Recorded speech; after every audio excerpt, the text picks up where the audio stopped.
Hari Om. Start with a prayer.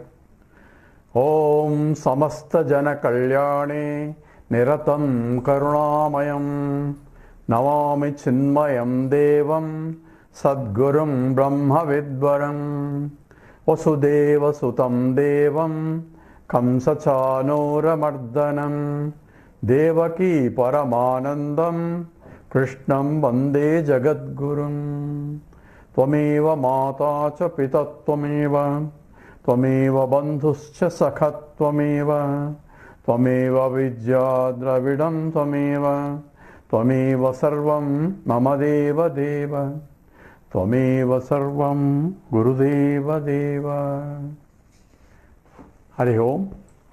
We are starting the new sessions here, and we found out that some of the verses on Panchadashi chapter 6 were missing on the YouTube. So if you are new to this series, if you go to the YouTube and ask for Acharya Sadaji, you will find all the talks that we have done, and in that we have done Panchadashi, and we have done all the chapters, and some of the talks that were done on the chapter 6 were missing, so we are going to complete that in these sessions. And the important point to note that is that the Panchadashi itself means the 15. Therefore, there are 15 chapters, and this is written by the Saint Shri Vidyaranya Swami. He's around the 13th century or 12th to 13th century, and he was the one who helped Bukkaraya, Harihara Bukkaraya, to start the Vijayanagara Empire, as the story goes. And after as a teacher for them, then he became the Mathadipati of the Shankara Matham. And this Panchadashi involves, at that time where Vidyaranya has come, several comments and criticisms of Advaita was done, because the Ramanuja came around 12th and the 13th century, and Madhvacharya came around end of 13th century.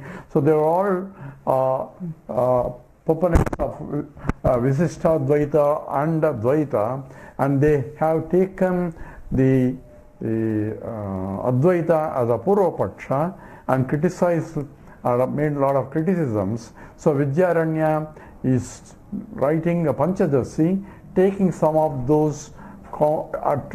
the discussions by those acharyas as a part of the Purvapaksha, and therefore this is a very logical text, and that has to be understood from that perspective.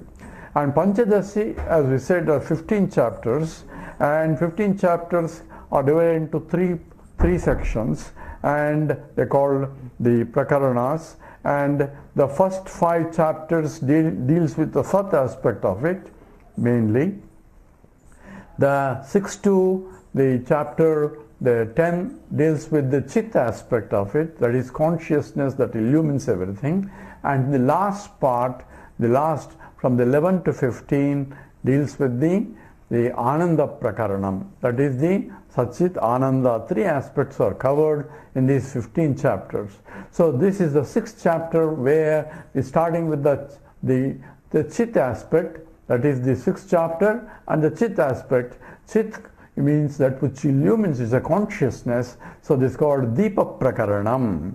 And the name of the text, Panchadashi, in the 6th chapter, is essentially is called the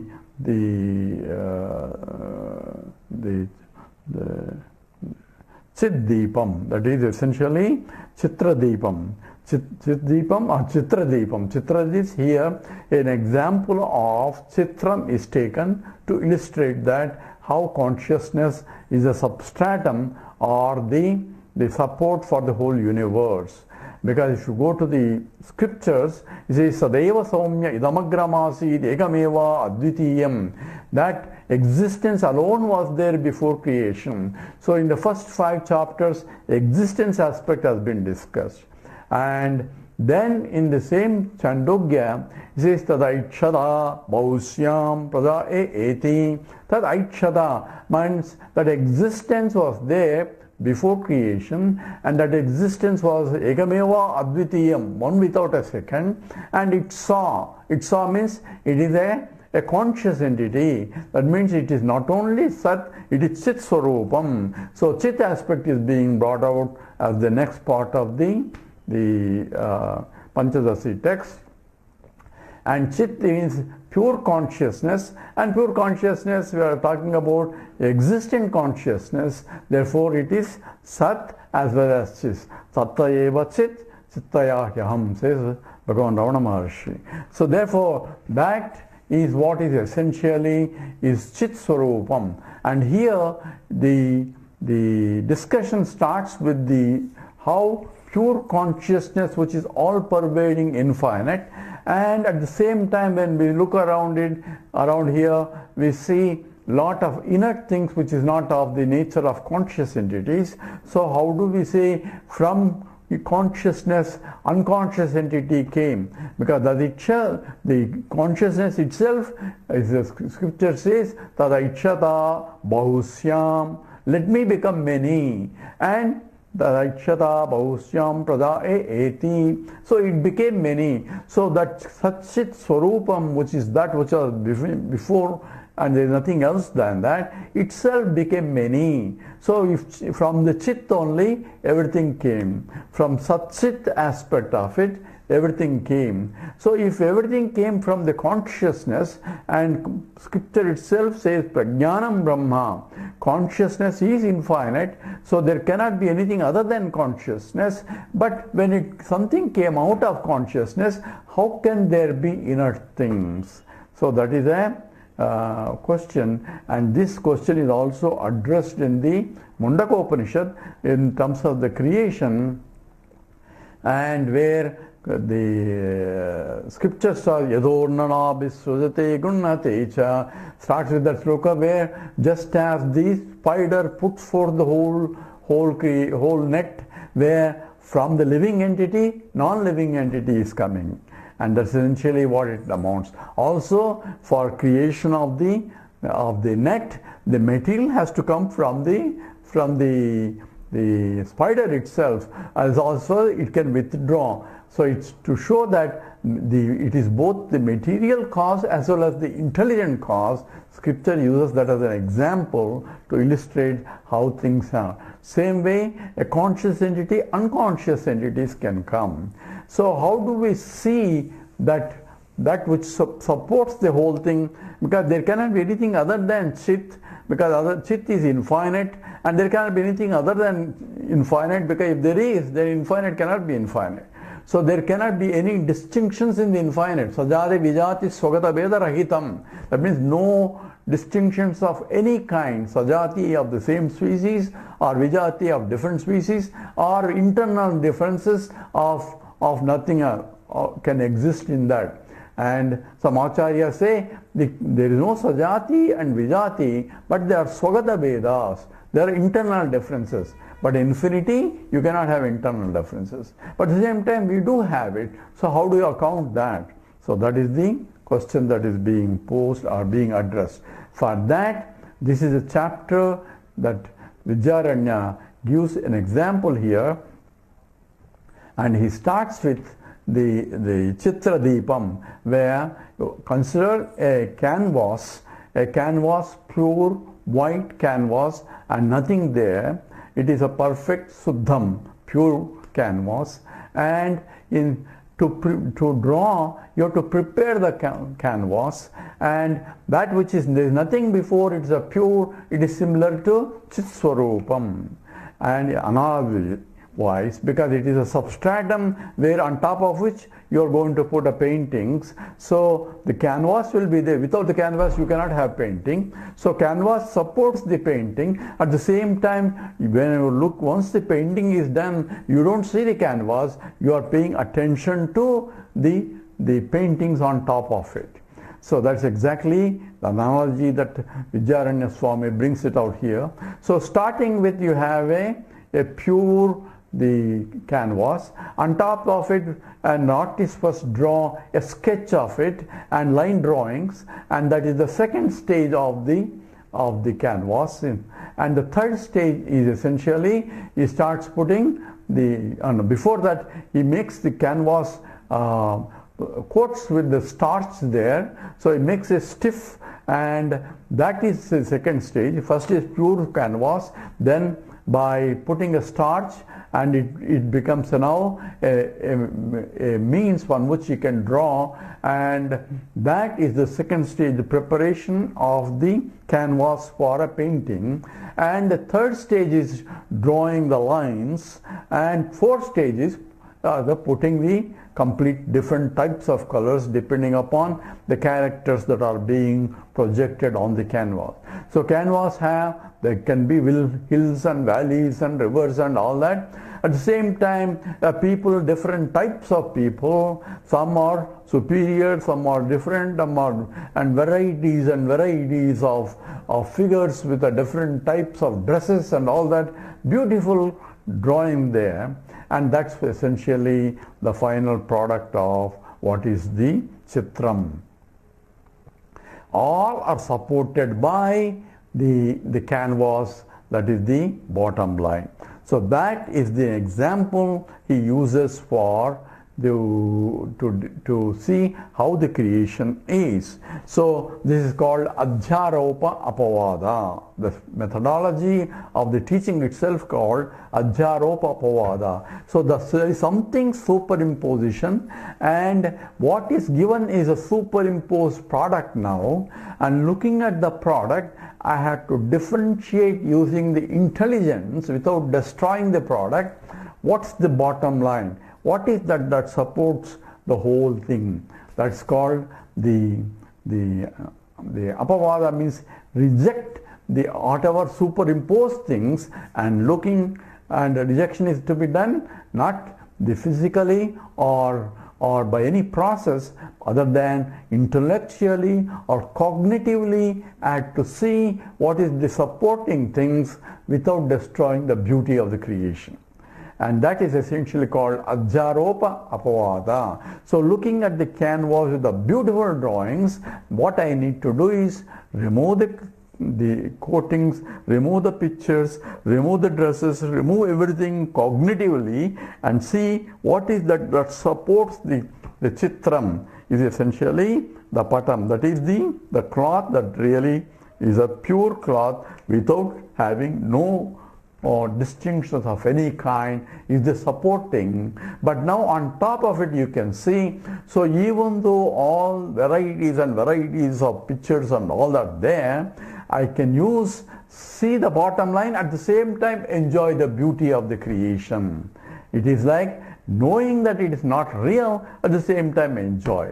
How can you enjoy if it is not real? Just like we know there is a sunrise and sunset, we enjoy the beauty of the sunrise and sunset, knowing very well that there is no sunrise and sunset, because the science, the Vijnanam or the Vijnana Shastram, so called Vijnana Shastram, the science tells me that there is no sunrise and sunset. At the same time, experientially there is a sunrise and sunset, but by the science-wise, I had to recognize that in spite of my experience, knowledge contradicts the experience and asserts that there is really no sunrise and sunset. What it really is, Earth is going around and creating an image as though sun is rising in the sky. In the same way, I had to use the Adhyaropa Apavada. What is the superimposed, and what I experience is only superimposed varieties of differences and so on. But at the same time, while enjoying the superimpositions, cognitively recognize that there is really no imposition there. It's a pure Satchidananda Swarupam, and there is no differentiation of any kind. Sajati Vijati Swagada Veda Rahitam means not there, and that has to be recognized, and has to be recognized intellectually, cognitively, but using the discrimination, I eliminate the adhyasa and then recognize that it is the bottom line is all-pervading consciousness. That all-pervading consciousness I cannot see because it is infinite, but I had to uplift my mind to recognize that or realize it. It's called self-realization. Realize that I am all-pervading consciousness itself.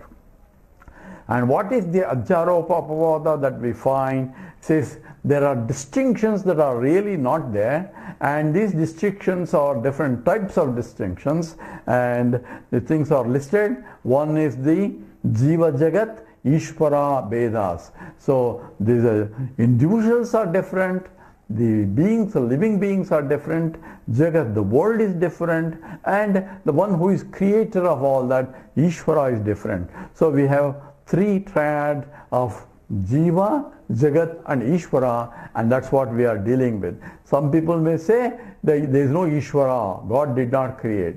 The famous scientist says the God did not create. Then how did it come? Nature has created. Now how did the nature create? What are the laws governing the nature? How did the nature? He didn't ask the question. These are all coming from the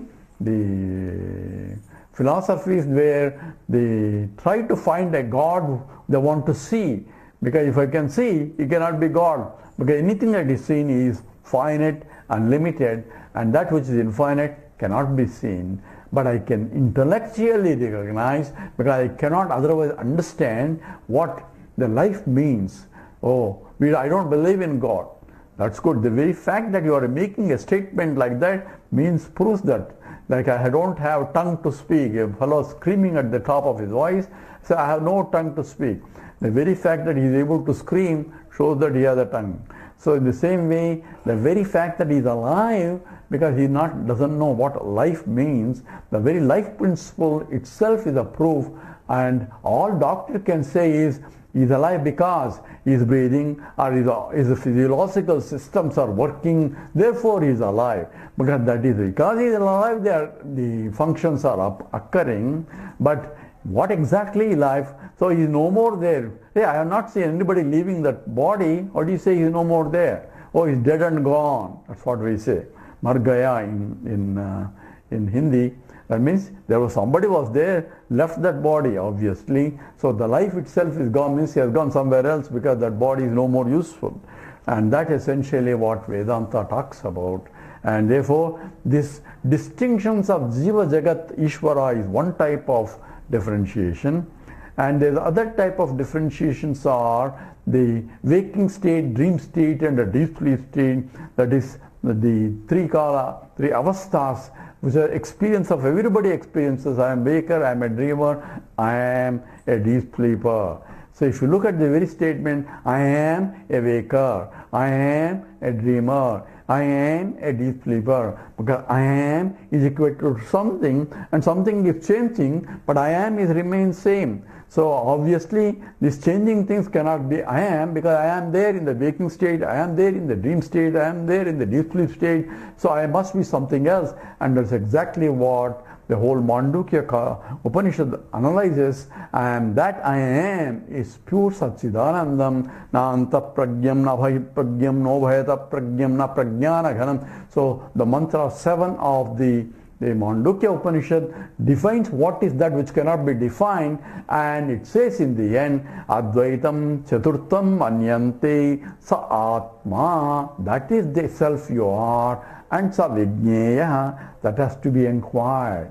It has to be understood. That means you have to remove the Adhyaropa and discuss the process, what is the substratum that is to be discovered by analysis.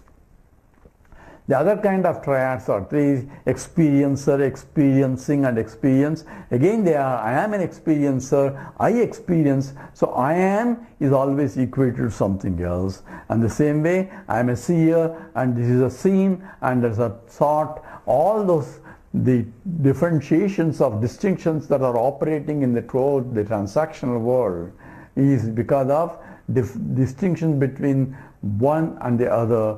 And whereas from the bottom line, there cannot be any distinctions at all. So in spite of the distinctions, I have to see that which doesn't have the support, which doesn't have any distinctions. And that's essentially what involved in the using a viveka. So viveka is the basic by which I can go and recognize who I am.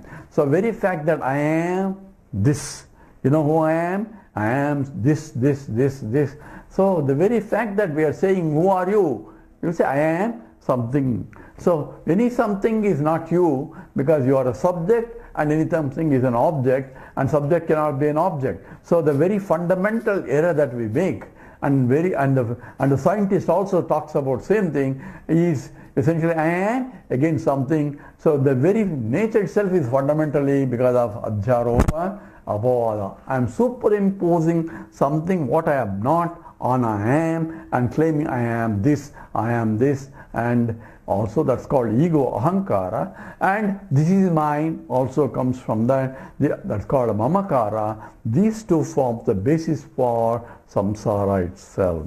So this is the whole chapter. That's a very lengthy chapter, and we'll only cover those that are not are missing. There are 18 videos already there, and they are arriving in bits and pieces. So we'll fill up the gap and see if that can be matched everything else. With that introduction, we'll start with the first sloka. This is from the chapter 6. Yatha chitrapate drushtam, yatha chitrapate drushtam, avasthanam chatushtayam, avasthanam chatushtayam, paramatmani vigneyam, paramatmani vigneyam, tathavastha chatushtayam, tathavastha chatushtayam. Together. Yatha chitrapate drushtam, avasthanam chatushtayam, paramatmani vigneyam, tathavastha chatushtayam. So yatha, so giving example of Chitradipam, Chitrapadam. So in the Chitrapada, there are 4 stages involved, and just as Chitrapade, just as yatha, just as in the Chitrapade, in the canvas that we are in the beautiful drawings made of on the chitra on the canvas, there are the 4 avasthanam chatushtayam. It has gone through 4 stages. Avasthas is 4 stages of that, and chatushtayam, the chatushtayam. So there are 4 stages that are there involved in the canvas, from the canvas to by the time there is a beautiful pictorial things that can be seen. In the same way, Paramatmani, in the Supreme Self, Vigyayam, one has to inquire and understand. Tatha avastha chatushtayam. There are 4 avasthas, the stages of, by the time I see the whole universe, varieties and varieties of universe, there are 4 stages involved. In the same way, the 4 stages involved in the beautiful creation of the Chitrapadam. So it's just an introduction that there are 4 stages in both parallelism between the Chitrapadam and the creation also. And he's going to give more details of each one. The sloka 2. Yatha dhauto ghatastascha, yatha dhauto ghatastascha, lanchito ranjita pataha, lanchito ranjita pataha, chidantaryami sutratma, chidantaryami sutratma, virachatma tathoryati, virachatma tathoryati. Together. Yatha dhauto ghatastascha, lanchito ranjita pataha, Chidantaryami Sutratma Virachatma Tadhoryate. So Yatha, just as. So here Dautaha, so there are naming four things.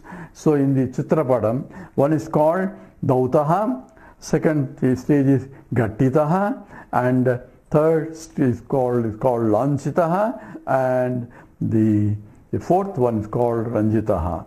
So the Dautaha means clean, original canvas cloth is considered as Dautaha.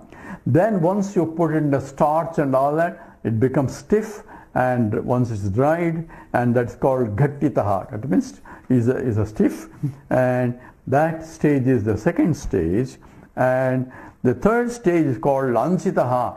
Lancha means and taking a Lanchanam is takeoff. So the takeoff involves drawing the initial, the sketches and all that. An artist already puts some kind of sketch, imagination that in his mind, what is in his mind, he projects it there.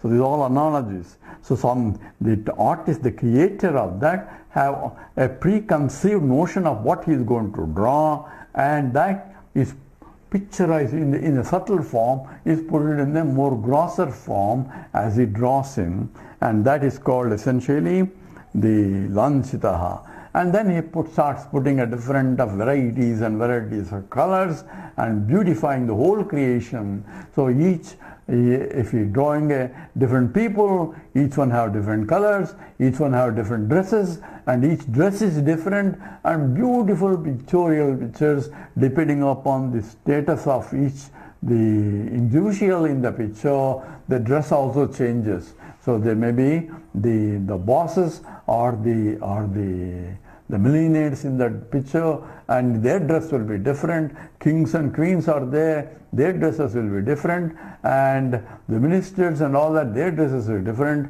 and the workers and the armies and all that, their dresses are different. So all are essentially painting, giving the impression of the reality there.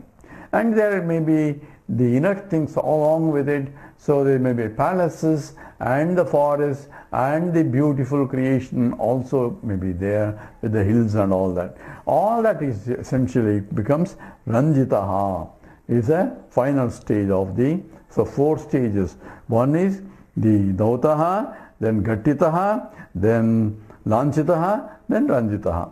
In the same way, in the creation of the whole universe also, we have Chidantaryami Sutratma Virat Cha Atma Tathoryate. So in the same way, the Chit is the first stage is in a pure cloth, the same way pure all-pervading consciousness, what that was there before creation. That is the original one. And Antaryami is preparing the cloth by putting starch and all that. Same way, a creator has crystallized to draw, and that is what essentially making it ready for creation. So that's called Antaryami. One who pervades the whole universe is essentially a Paramatma or Ishvara. Then Sutratma. Sutratma is essentially the total subtle body of the whole in the form of sketches and all that. It is that which provides you the subtle material. It's not gross yet, and at the same time it is there in the form that is going to be picturized, and that is essentially Sutratma, called Hiranyagarbha or whatever that stage where the total subtle body mastering that. And the final one is the Virat. Virat is the grosser Ishvara, grosser body of the whole body wise is called essentially the Virat Purusham, and that's what we see in the 11th chapter. So Ishvara in the Virat Swarupam, Ishvara in the Hiranyagarbha, Ishvara is the Antaryami, and the pure state is Sachidananda Swarupam. So these are the four stages corresponding to what happened to the cloth also. And iti uryate. So this is what essentially called. So he is taking the analogy of the Chitrapadam and the creation, and yes, to connect each one more and more in the next slokas. That we will do after we come back. With that, we will stop here. Om Purnamada Purnamidam Purnat Purnamudachyate Purnasya Purnamadaya Purnameva Vasishyate.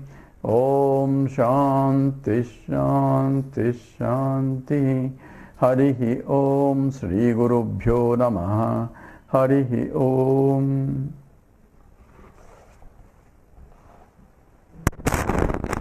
Okay? Okay, sir. எல்லாம் வந்திருக்கா? வந்திருக்கு. நீங்க வந்து stop பண்ணுங்க. அதுல எதுவும் மறந்து போயிட்டீங்க. அப்படியே வச்சிருக்கேன். ஓ, மிக சொல்லுமா. ஓகே. அங்க சேர் வேணும். உங்க சேர் இல்ல? நான் இன்னொரு சேர் அங்கிருந்து கொண்டு வரேன் சார். கொண்டு வர. ஏதோ இருக்கீங்க. சிக்னல் வந்திருக்கு. Live stream end. Are you sure you want to end broadcast?